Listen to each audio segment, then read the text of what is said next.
The Golden State Warriors have put the league on notice that they're the team to beat this year with a scintillating mix of teamwork on both sides of the ball.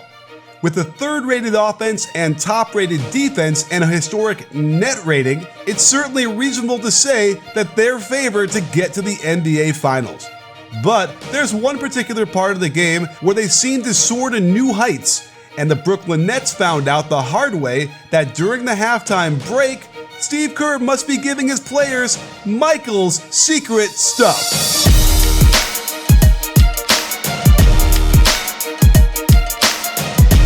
Just looking at these third quarter stats, and you have to assume something extraordinary is happening here.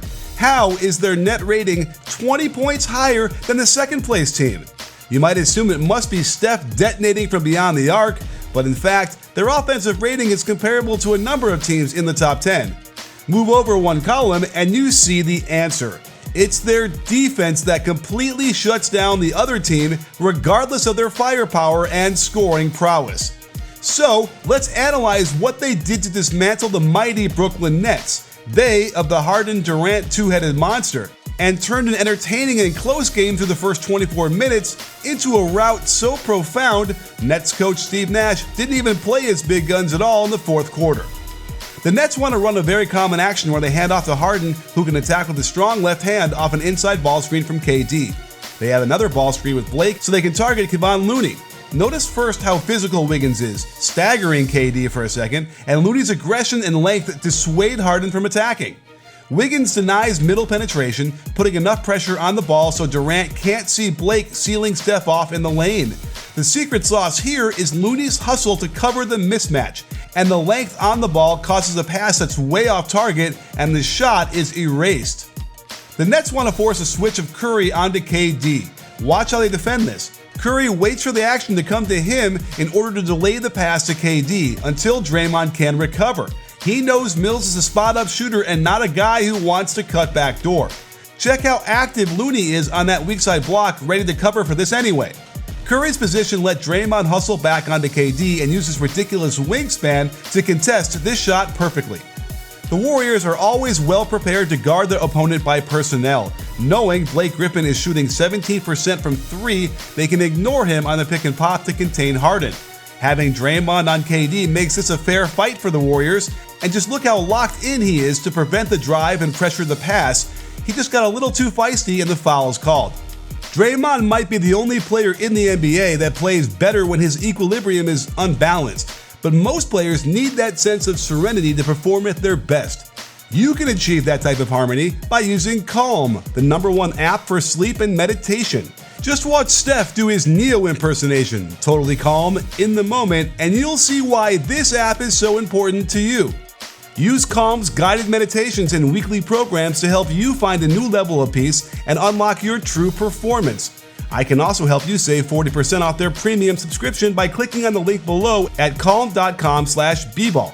LeBron is a partner with Calm, so you know it works. Check out his favorite scenes like Rain or Leaves. Again, for a limited time, our listeners can join LeBron in using Calm and get a 40% discount on a Calm premium membership at calm.com/bball. Unlock content to help you focus, ease stress, and sleep better. The Nets then run the Warriors' most common out-of-bounds play. Safe to say Golden State knows how to defend this. With Harden back screening then cutting for the handoff, Wiggins gets around to his side quickly, Looney drops to not allow Blake to get below him, and Wiggins shows off his athletic ability by blocking James Harden's floater. Watch how Looney gives Blake plenty of room, but closes the gap when the handoff to Harden approaches. Draymond gets into KD's chest to prevent the split and even deflects the ball. Kevon Looney becomes the star of the show by expertly staying in front of KD, frustrating him into dropping the ball out of bounds. This went from a 7-point lead to a 13-point lead in a hurry. Harden getting impatient, so he ignores everyone else and buries a hotly contested step-back triple. But make no mistake, this contest was a good one and all you can ask for from a defender. And like it always seems to happen, miss a layup, give up a layup, as the Nets realize they can't afford to attack the defense in the half court, and Harden is able to get right to the cup on Draymond. The Nets are already getting impatient as the game started getting away from them. I just don't know why they felt attacking in isolation against a good defender like Wiggins was the way to go. You can see he's keeping him out of the middle of the floor. Perfect rotation to have the lowest man come over and the farthest man drop down. With Wiggins' hands up, it makes it hard for Harden to skip the pass, lofting it a little higher than normal, which allows Green enough time to arrive at the catch. I like how Draymond shadows Harden, knowing how aggressive he is, willing to have anyone not named James or Kevin shoot the ball. Looney can zone this up knowing Poole has his back, splitting the difference between the two weak side offensive players. They give up a tweener shot to Bruce Brown with a hand up to help force the miss. Now, watch how Draymond covers for Looney by boxing out Blake perfectly to keep the ball in his own team's hands. Steph already knows they want to target him in the pick and roll and tells Looney to take his man who's on his way up the ball screen. Looney is aggressive with his hedge, and Harden does a nice job to split it. I think Curry gets here perfectly to take the charge, something not a lot of superstars are willing to do, but because his left foot was barely touching the restricted area line, the refs have no choice but to call it a block. Down 11, you can see the Nets are starting to press. KD loves to take a dribble and hop into a three, shooting right over his opponent. But Draymond has a 7-foot wingspan, and look how he touches KD's hand on the release. The contest was that close, and nobody on the Nets is in position to get the rebound. Down 13, Curry is again brought up to dance in the pick and roll. The defense is much more willing to let Bruce Brown run the offense out of the short roll, so Gary Payton II stays up in a soft double. Looney knows he can ignore Blake in the corner because he shoots so poorly, and they're more than willing to help one pass away off of him and dare him to fire it up. The Warriors can run some serious defensive weapons on the floor, like GP II and Draymond Green, with Looney as a capable rim protector. Looney stays attached to Harden after funneling him down to the baseline, and it's such a luxury to have a big man who pursues as hard as this, and then can not only block the shot, notice how Draymond will not leave KD under any circumstance, but also has the presence of mind to tap it to a teammate to recover the ball back.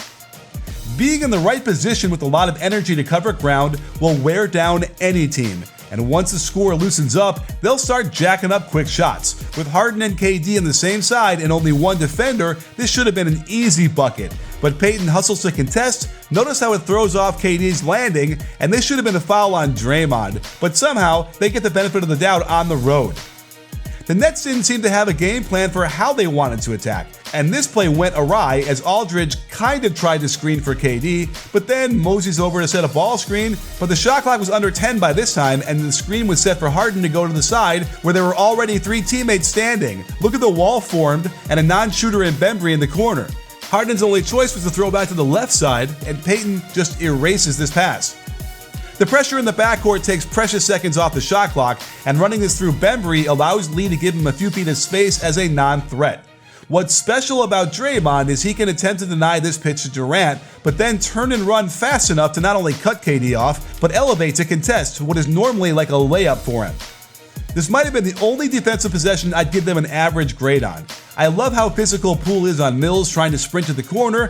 I also like how Looney shadowed the corner just in case. The only issue is that with Payton already standing on the block, Looney didn't need to sink this low, allowing the easy pop for Aldridge, who makes these buckets in his sleep.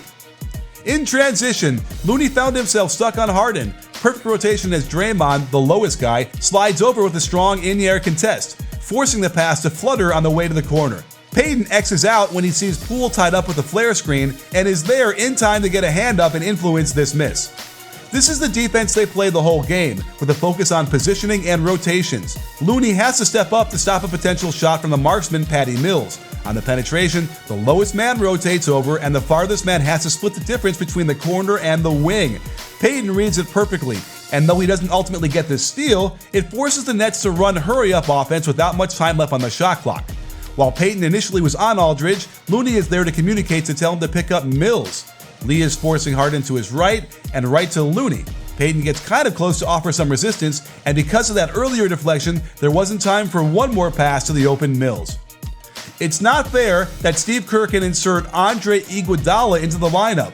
Now he's got three Bulldogs out there with two other guys willing to give it all they have. Payton sticks with Aldridge, allowing Green to rotate and contest the drive. But watch this. Iguodala somehow has the presence of mind to backtap this to Poole. This is the absolute highest IQ you'll see, and this defense generates a lot of offense. Okay, on the replay, maybe this was more Aldridge trying to backtap, but let's not sleep on the collective IQ of the entire team. Watch out, Peyton forces Harden out of the middle to his right, and Draymond gets in perfect position to both contain the ball and take away the pass to his man. Lee does a good job to deny the pass to KD, and Iguodala can help one pass away off of Bembry. The bad miss does come back to him, and watch how Green shadows at the block to eliminate the drive, while his teammates form an L behind him. But Harden is Harden, and there are times he's going to score no matter how tough the defense is. With the game just about over, watch how a little pressure by Iggy can force a fumble. Now, the Warriors had run a triangle and two in the second quarter a lot, so they turned to it again to be able to guard Durant and Harden man-to-man with the other three zoning around the paint. While Lee was slow remembering to get into it, the moment he got into position was the perfect time to get in the way of KD's drive. Poole has to deal with two players on the weak side, and there should have been one more pass to Aldridge, but players are often conditioned to make the zone pay by shooting the three. They went right back to man-to-man in an effort to confuse the offense, and it didn't necessarily work, giving up a baseline drive, but Draymond is able to push Bembry and not get called for it. The Warriors start out in man-to-man, but then watch Poole walk over to the free throw line to form the triangle and two.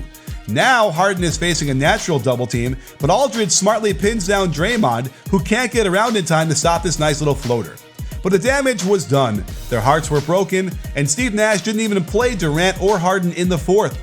When you have a team that can execute as well as the Warriors do on offense, plus rotate so pristinely on defense, and have a guy named Steph that can hit shot after shot like this, it's totally demoralizing, giving you feelings like there's nothing you can do. I don't see why they can't keep this up against all the good teams in the league, and they're only going to get better when they add future All-Star James Wiseman and some dude named Clay.